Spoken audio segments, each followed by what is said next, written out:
The scene, we've all been there. The bell is just about to ring, you can practically taste freedom.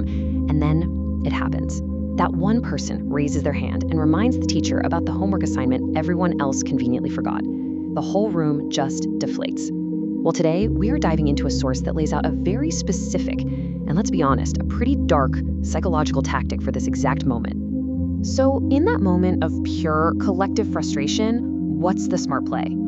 This source we're looking at outlines a surprisingly powerful way to handle it, when that one classmate puts the dreaded homework back on the agenda. But before we get to the tactic itself, we first have to understand why our gut reaction, our instinct in that moment, is completely wrong. Let's break down what the source calls the emotional misstep. Think about it. What's the first thing most of us do? We groan, right? We shoot them an angry look. We join in on that collective sigh of betrayal. It feels like the right thing to do. It's an honest reaction. But according to this source, that is the exact moment you lose. See, here's the problem. That instinctive emotional reaction has a really clear strategic outcome. All the anger and groaning, it just makes you look immature. By reacting emotionally, you instantly lose any power you had in that social dynamic. You just come off as childish, and your protest means absolutely nothing. So if getting emotional is the wrong move, what's the right one? All right, let's get into the counterplay. The source lays out a step-by-step tactic that's designed not just to respond, but to completely reframe the whole situation. And it starts completely non-verbally. It's a 3-step reset. First, while everyone else is losing it, you stay perfectly calm. Step 2, you look over at them with what the source describes as a pitying smile. Now, this isn't a smirk, it's a look of sympathy. And third, you physically lean back in your chair. The idea is to project total relaxed control, not frustrated anger.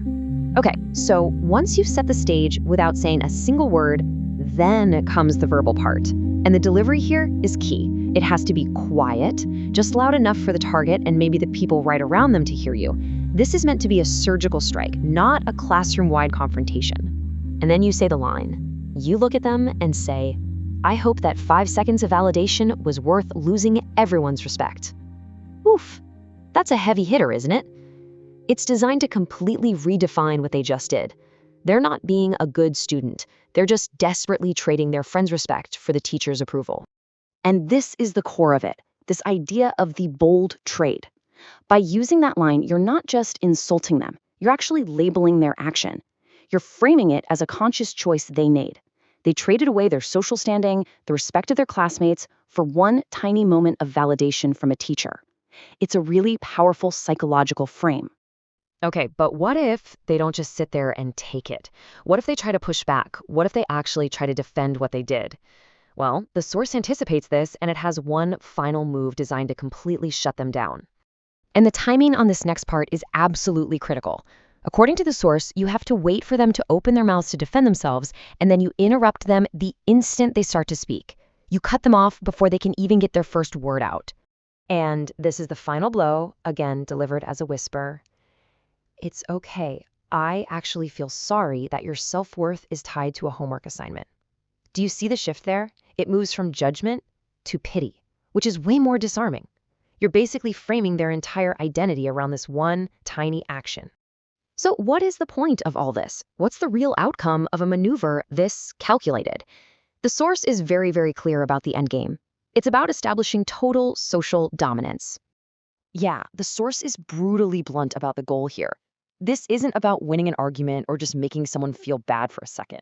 The stated purpose is to effectively erase their social status, to turn them into a social ghost, all with a couple of quiet sentences. It's a social knockout punch.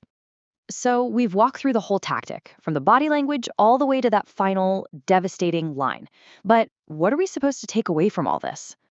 It really brings up a pretty big question, doesn't it? The source presents this as a powerful tool for social control, but it's a tool designed to completely dismantle someone's social standing.